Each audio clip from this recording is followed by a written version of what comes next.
bonjour.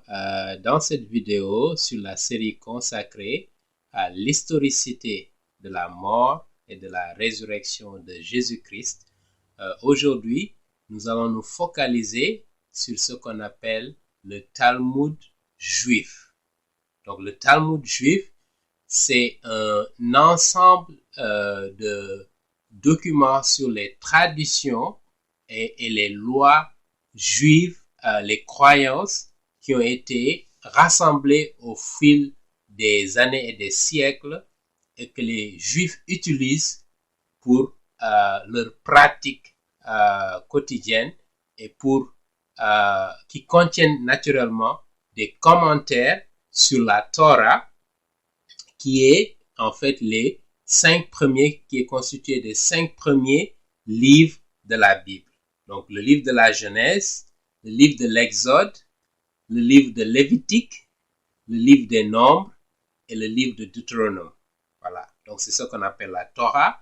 Et les commentaires sur les lois et les commandements qui sont contenus dans la Torah et toute la tradition orale qui a survécu après, donc, ont été codifiés, si vous voulez, et les croyances, les commentaires de ces textes saints, si vous voulez, sacrés, sont contenus dans le Talmud qui est un terme hébreu qui signifie apprentissage, enseignement.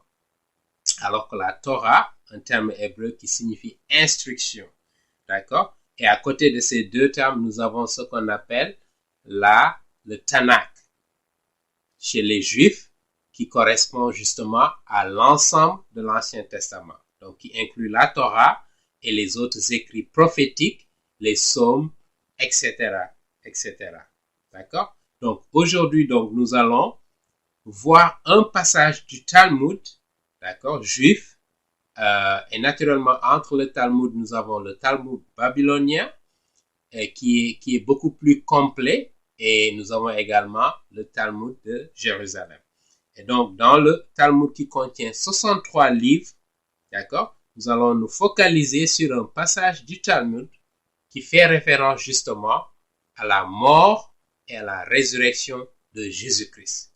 Les Juifs qui ont rejeté le christianisme, qui ont rejeté Jésus-Christ comme étant le Messie, d'accord, donc ils ne reconnaissent pas naturellement le christianisme et pourtant, étant témoins de cette histoire au 1er siècle, ils rapportent ces événements dans leurs documents, plus ou moins sacrés même.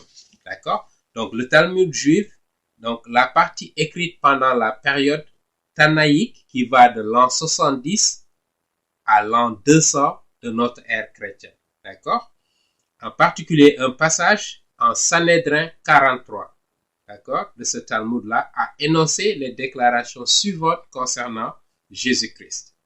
Il dit, et je cite, « La veille de Pâques, ils pendirent Yeshu, pour dire Jésus en hébreu, et un annonceur se leva devant lui pendant 40 jours, disant, il va être lapidé parce qu'il a pratiqué la sorcellerie, a séduit et égaré Israël, que quiconque qui sait quelque chose en sa faveur vienne et plaide en son nom.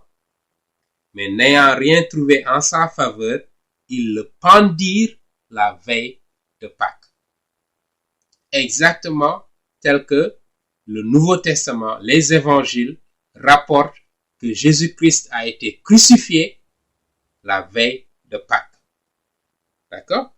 Dans les évangiles, tel que c'est rapporté. Donc, l'importance historique de ce texte se trouve dans le fait qu'il fut écrit par des Juifs eux-mêmes qui non seulement reniaient Jésus-Christ, mais aussi persécutaient les chrétiens pour défendre la loi juive. Et ils accusaient justement les chrétiens de blasphémer le nom de Dieu, d'accord? De blasphémer contre Dieu à travers leurs enseignements. À partir de ce texte talmudique, nous pouvons donc conclure que Jésus-Christ fut réellement crucifié, comme les Juifs l'ont affirmé, contrairement par exemple à ce que le Coran affirme dans la sourate 4, verset 157, qui nous dit qu'il n'a été ni tué, ni crucifié, qu'ils ont falsifié, ils ont enlevé Jésus-Christ pour le remplacer par quelqu'un et que les gens aient l'impression qu'il a été crucifié. Mais il n'a pas été crucifié et il a été enlevé et élevé au ciel. Voilà ce que les musulmans affirment. Mais je rappelle que les musulmans, l'islam et le Coran est venu 600 ans après Jésus-Christ. Là, ce sont les Juifs qui ont vécu au temps de Jésus-Christ et qui ont des écrits qui confirment l'historicité de sa mort et de sa résurrection.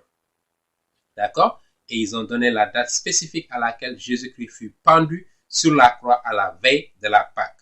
Et nous pouvons le lire dans l'évangile de Saint Jean au chapitre 19 et au verset 14.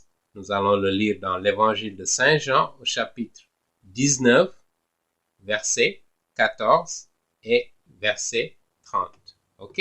Voilà ce que le texte nous dit ici. Et c'était, verset 14, et c'était la préparation de la Pâque et environ la 6e heure. Et il dit aux Juifs, voici votre roi. D'accord? Là, c'est Ponce Pilate qui parle, qui remet Jésus-Christ aux Juifs pour qu'eux-mêmes ils le pendent. D'accord? C'était à la veille de la Pâque. Au verset 30, on va lire également de ce même chapitre de l'évangile de Saint Jean, chapitre 19. Lorsque Jésus donc eut reçu le vinaigre, il dit, c'est fini, et il baissa sa tête et il rendit l'âme. Donc, il mourut, comme les évangiles nous le disent. Donc, ils reconnaissent aussi que Jésus-Christ accomplissait des miracles. D'accord? Parce que, justement, ils ont vu au 1er siècle, lorsqu'il est arrivé, et ils l'ont accusé de pratiquer de la sorcellerie. Alors que ce sont des miracles qu'il accomplissait par le pouvoir absolu, omnipotent qu'il a comme Dieu de cet univers, qui est devenu homme. D'accord? Qui a limité ses privilèges divins pour accomplir la mission que Dieu le Père lui a confiée sur cette terre pour vous et pour nous racheter de notre péché et pour nous ouvrir les portes de la vie éternelle. D'accord? Donc, et la dernière chose que le Talmud juif affirme à travers ce passage du Sanhédrin 43, c'est que le Talmud indiquait que les autorités juives ont comploté pour tuer Jésus-Christ. Et on retrouve exactement ces récits cadrent exactement avec ce qui est dit dans les évangiles. D'accord? Voilà encore un autre témoin de l'histoire qui confirme la mort et la résurrection de Jésus-Christ. Avec tous ces arguments, avec toute cette historicité, tous ces faits historiques, avec les prophéties dont nous avons parlé, qui ont annoncé des siècles à l'avance la mort et la résurrection de Jésus-Christ, il n'y a plus raison de douter et de croire qu'une autre version des faits existerait. D'accord? Les seules choses qui existent et qui cadrent avec l'histoire, avec la réalité historique du 1er siècle, c'est que Jésus-Christ, le Messie, est venu sur terre. Il est mort et ressuscité le 3e jour. Et ses apôtres ont été témoins de sa mort et de sa résurrection. Ils l'ont vu pendant 40 jours après sa mort. D'accord? Avant qu'il ne monte au ciel. Et c'est comme ça qu'ils ont décidé de donner leur vie. Et tous les apôtres, sans exception, ils sont morts, pendus, crucifiés, décapités et tout pour défendre la vérité de l'évangile. Que d'évidence, que de preuves irréfutables, inéluctables que Jésus-Christ est bel et bien mort et ressuscité.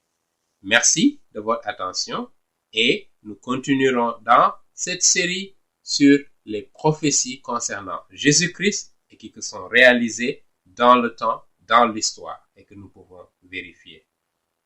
Encore une raison de confirmer la véracité de la parole de Dieu, la véracité de l'évangile que nul ne peut nier aujourd'hui s'ils sont sincères avec eux et s'ils regardent les faits historiques.